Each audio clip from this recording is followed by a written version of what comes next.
sejam todos bem-vindos à aula de ciências. Eu sou a professora Gisele Palmeira, professora de ciências, e agora nós vamos conhecer aí a nossa aula de revisão e avaliação, né? Então, hoje nós temos aí a aula de número 21, que é a revisão e a avaliação do nosso componente, tá? Então, vamos dar início à nossa aula. Muito bem, vamos iniciar aqui o momento da revisão da nossa aula, né? Então, a gente inicia com um assunto bem legal, né? Vamos falar aqui sobre os movimentos que a Terra realiza, né? Então, a gente tem aqui essa representação do planeta Terra, a gente observa que lentamente ele está se movimentando, né? Aqui a gente tem a representação do Sol, né? A gente sabe que ele fica numa certa distância ali, uma distância, inclusive, favorável à vida aqui no planeta Terra, e esse planeta, né, onde nós estamos, está realizando movimento, né? Então, a gente vai observar quais são os movimentos que a Terra realiza, né? Tem dois movimentos bem importantes aí que estão relacionados com o dia e a noite, com o ano, né? As mudanças que acontecem no decorrer do ano, né? Então, a gente vai iniciar observando quais são esses movimentos da Terra. Olha só, né? Os movimentos da Terra são os deslocamentos que o planeta realiza em relação à sua própria estrutura ou em relação ao Sol. Os principais são rotação e translação, né? Na animação anterior, a gente observou que o planeta estava realizando esse movimento em torno do seu próprio eixo, né? Ele estava ali girando. Esse movimento é chamado de rotação. Vamos observar aqui na nossa próxima imagem. Olha só, né? O planeta Terra realiza o movimento em torno de si, né? Quando ele vai girando ali em torno do seu próprio eixo, chamado de rotação, e quando ele gira aqui, ó, ao redor do Sol.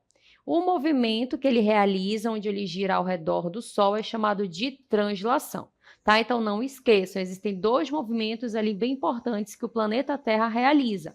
Um que é em torno do seu próprio eixo, chamado de rotação, e o outro onde ele vai girar aqui, ó, ao redor do Sol, que nós chamamos de translação. Aqui nessa imagem, a gente observa a representação desse movimento, né? Aqui a gente tem um planeta. Essa seta em amarelo bem pequenininha aqui embaixo representa o movimento da Terra sendo realizado em torno do seu próprio eixo, né? Esse movimento a gente vai já observar que ele dura ali em torno de 24 horas e está relacionado com o dia e com a noite, né? Então, quando a gente observa aqui essa representação dessa setinha, realizando o movimento em torno do seu próprio eixo, estamos falando do movimento de rotação. Quando esse planeta ele realiza esse movimento em torno ali, ó, girando em torno do Sol, aqui a gente tem o Sol representado, né? Então, o planeta está girando aqui, ó, ao redor do Sol. Esse movimento ele já vai durar ali aproximadamente um ano, né? Então, ele é chamado de translação. E aí a gente vai relembrar cada um deles de uma forma mais detalhada, né? Vamos iniciar aqui observando o conceito de rotação. Olha só, é o movimento que a Terra faz em torno do seu próprio eixo. Cada giro da Terra ao redor de si mesma dura 23 horas, 56 minutos, 4 segundos e 9 centésimos. Por isso, convencionou-se que o dia tem 24 horas, né? Então, quando a gente tem ali aquele amanhecer do Sol, né, o pôr do Sol, tudo isso está relacionado com o movimento que a Terra está realizando diariamente, né? Então, a gente sabe que um dia tem 24 horas, né? Aqui a gente observou esse tempo de uma forma mais detalhada, mas a gente sabe que, no geral, a gente fala aí que tem 24 horas. E em 24 horas, a gente sabe que tem um momento que está claro, né? Que é o dia, tem sol, e tem um momento que é noite, está escuro, né? Aquele momento que a gente vai descansar.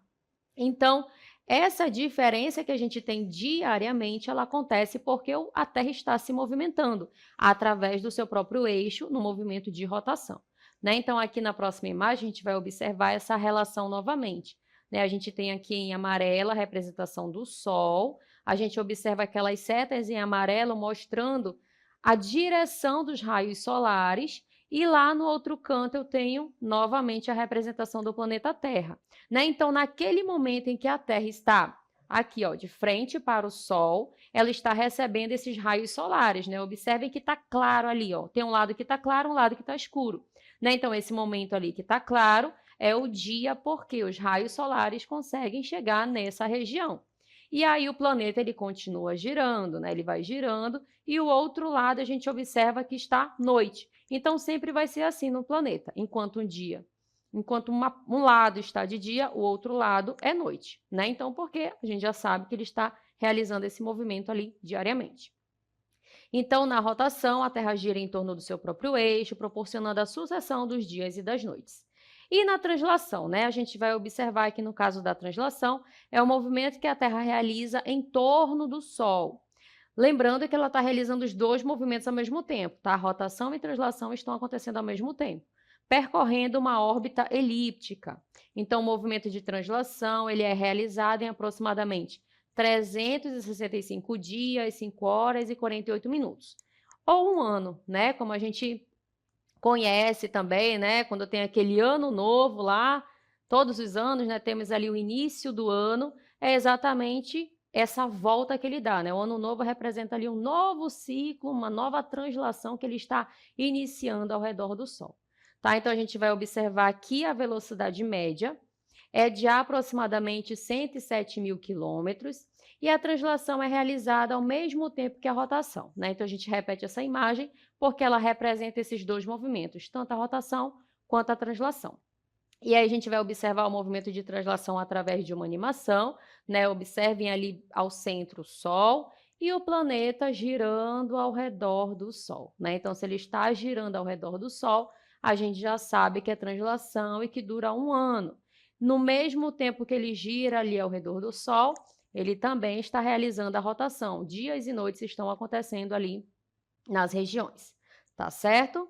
E aí a translação ela é também responsável por um outro fator, pela mudança das estações do ano, né? Primavera, verão, outono, inverno. Lembrando que existem lugares que têm essas estações bem definidas e outras não, né? Acho que ficam mais próximas ali à linha do Equador, né? Como a nossa região, por exemplo, a gente não consegue observar essa distinção, né, das estações do ano, mas tem regiões que elas são bem definidas, cada uma dessas estações. Isso acontece devido à inclinação do eixo da Terra em relação ao plano de sua órbita ao redor do Sol. Né? Então, a gente vai trazer aqui as imagens que representam cada uma dessas estações.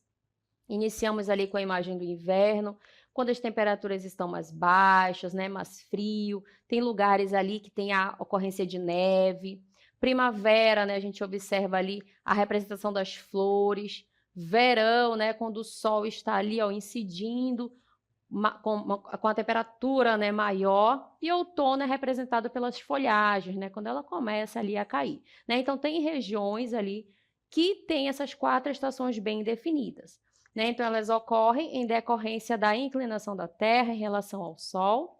Por isso, né, as estações não ocorrem ao longo do ano de maneira igual nos dois hemisférios, porque a gente sabe que para ela girar em torno do Sol, ela demora um ano, né? Então, essas estações elas vão ocorrendo ali gradualmente, de acordo com essa translação que a Terra vai realizar em torno do Sol, tá certo?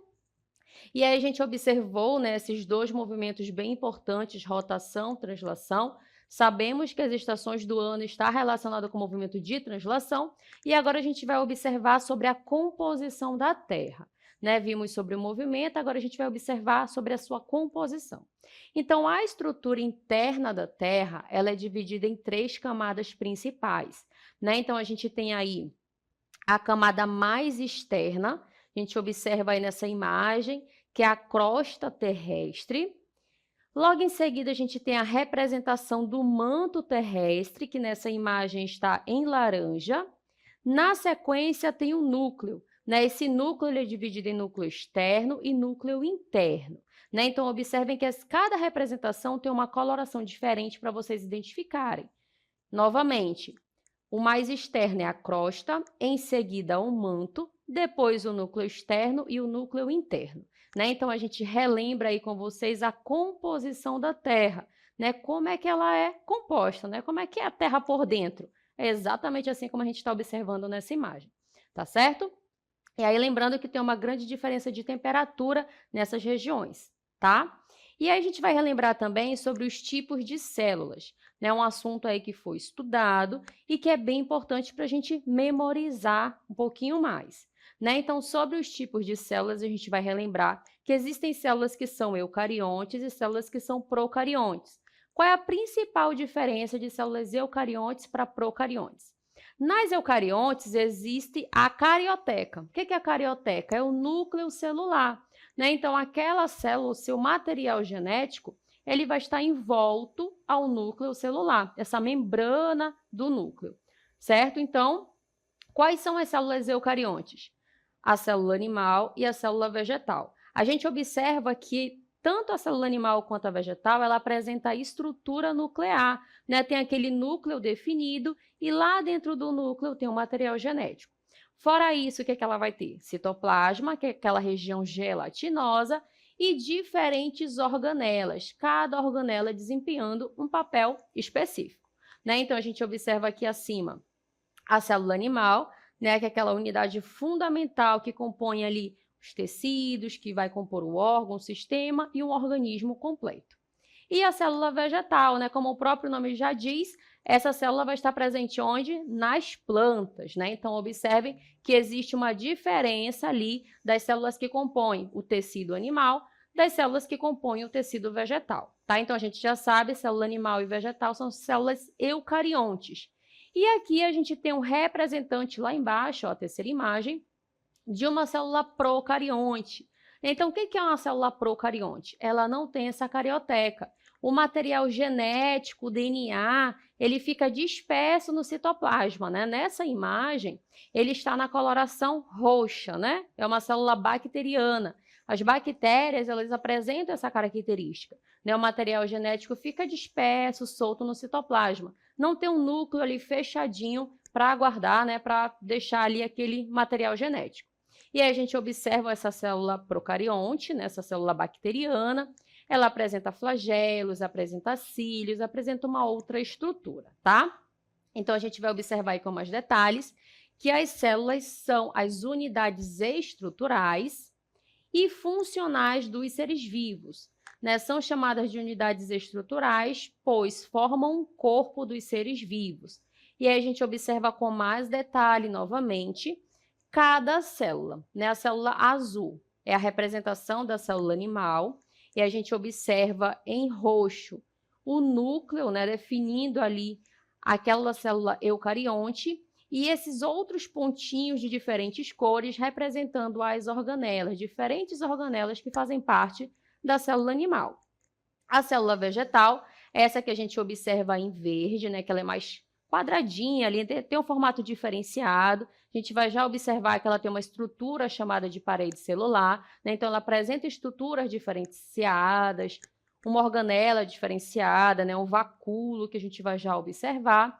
Então, são duas células que são eucariontes, né? A gente consegue observar aquele núcleo definido, né, naquela cor ali em lilás, tá?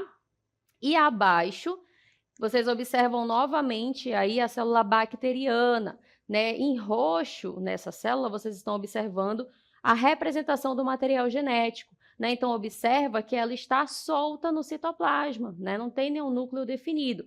Por isso que ela é considerada uma célula procarionte. E aí a gente tem a representação de uma bactéria, né? Células bacterianas são procariontes, tá certo? E aí a gente vai relembrar também, né, além dos tipos celulares, vamos relembrar os níveis de organização dos seres vivos. Olha só, né? Então aqui a gente tem um nível de organização, a gente tem uma organização que começa aqui, ó, dessa estrutura bem pequenininha chamada de átomo. O átomo compõe todas as substâncias, né? Então o átomo ele tem ali um núcleo com prótons, nêutrons e os elétrons circulando. Os átomos, eles formam moléculas, as moléculas formam organoide, organoides formam célula, né? Então, a célula que a gente estava observando anteriormente. Vocês já sabem que existem tipos celulares, célula animal, célula vegetal e célula procarionte, certo? Dependendo do tipo de célula, ela vai formar ali o tecido. Então, o que é o tecido? O tecido é a união de células que desempenham a mesma função, né? Então, a gente pode apresentar, por exemplo, um tecido muscular, né? O tecido muscular ele vai apresentar o quê? Fibras musculares. O tecido nervoso, qual é a célula do tecido nervoso? Neurônio, né? Então, cada tipo celular vai ali ter uma função específica para formar um tecido, tá? Então, para eu definir um tecido, conjunto de células que desempenham a mesma função. Trazendo aí novamente o exemplo do tecido nervoso. Quais são as células? Os neurônios, né? E assim sucessivamente. Diferentes tipos de tecidos, por exemplo, existe ali no organismo humano. O conjunto de tecidos forma um órgão, né? Aqui a gente tem a representação de um órgão, e os órgãos ali vai formar o sistema, né? Sabendo ali que no organismo existem diferentes tipos de sistema, nervoso, digestório, respiratório, circulatório, né? Então observe que existe aqui, ó, essa organização do ser vivo, tá certo? E aí a gente vai observar agora com mais detalhes as organelas que compõem aqui uma célula. Olha só, a gente vai observar aí junto com vocês. A gente tem aqui a representação, né, de uma célula vegetal. Vou iniciar aqui pela vegetal. A gente observa aí a planta, ela vai detalhando, chegando ali perto da folha. Lá na folha a gente observa um tecido vegetal e esse tecido mostra para a gente a célula vegetal. Tá? Então é legal a gente observar onde é que eu encontro essa célula. Em todo esse material, né? Na planta, nos vegetais, eles são constituídos por células vegetais. E aí a gente tem a representação dessa célula. A gente consegue observar ali o núcleo, né? Tem um nomezinho bem aqui, ó, do núcleo. A gente consegue observar algumas organelas como aparelho de Golgi, retículo endoplasmático, vacúolo, entre outros, né? E agora eu vou mostrar para vocês a célula animal. E é bem interessante que vocês vão observar aqui o animal, né? A gente já sabe que é um animal. Aqui o órgão do animal vai aproximando, a gente observa o tecido. E desse tecido, o que é que eu encontro? A célula, né? Então, a gente já sabe que as células formam o tecido. O tecido forma um órgão sistema, e sistema, o organismo por completo. Né? Então, a gente tem aqui a representação da célula animal. A gente já sabe que ela é eucarionte, por quê? Ela tem esse núcleo aqui definido. E tem também todas essas organelas que compõem, que fazem parte do citoplasma. E aqui eu vou mostrar para vocês, né, a representação das duas células, vegetal e animal. Olha só. A gente observa que existem organelas presentes nas duas células, como a mitocôndria, citoplasma, retículo endoplasmático, o núcleo, aparelho de Golgi, membrana celular. Só que a célula vegetal apresenta estruturas ali a mais, né? Como, por exemplo, o cloroplasto, que a gente vai já observar a importância dele no processo da fotossíntese, a parede celular, que a gente observa aqui a sua representação, e o vacúolo, nessa estrutura aqui maior que a gente observa na célula vegetal, tá certo? Então, são três estruturas, organelas, né, estruturas também que fazem parte da célula vegetal, mas que não tem na célula animal, tá bom? E aí, como eu falei para vocês do cloroplasto, nessa estrutura aqui muito importante na célula vegetal, para realizar o processo de fotossíntese. A gente já sabe que as plantas, elas realizam ali, elas produzem o seu próprio açúcar, o seu próprio alimento. Então, como é que ela consegue fazer isso? Através dessa organela. Essa organela é capaz ali de pegar, né? Na verdade, a planta vai capturar o gás carbônico, a energia solar é importante nesse processo, por isso que o nome é fotossíntese, a água que é absorvida pelas raízes, e nessa organela acontece aí essa reação química, e essa reação transforma ali o açúcar que a planta precisa para o seu desenvolvimento. Então, a gente vai observar aí um pouco mais sobre essa organela chamada cloroplasto. Olha só, elas encontram-se, né, em células de plantas e algas fotossintetizantes. Por quê? Através da fotossíntese ocorre ali essa formação, né, a produção do seu próprio alimento. Então, a gente tem essa representação do cloroplasto, ela apresenta estruturas ali, membrana externa, membrana interna, e essas estruturas onde ocorrem as reações químicas. Então, para acontecer a fotossíntese, o que precisa? Ela precisa capturar o gás carbônico, absorver a água, e através da energia solar acontece essa reação. E para que precisa realizar a fotossíntese lá no cloroplasto do tecido vegetal? Porque ela vai produzir o seu próprio alimento. Depois dessa reação, ela produz o açúcar, e também vai produzir o oxigênio, que acaba sendo liberado, tá certo? Então, a gente pôde observar aí com mais detalhes, né? Relembrar aí alguns conteúdos relacionados às células, né? A importância das células e diferenciar um pouquinho mais, tá bom? Então, espero que vocês tenham compreendido.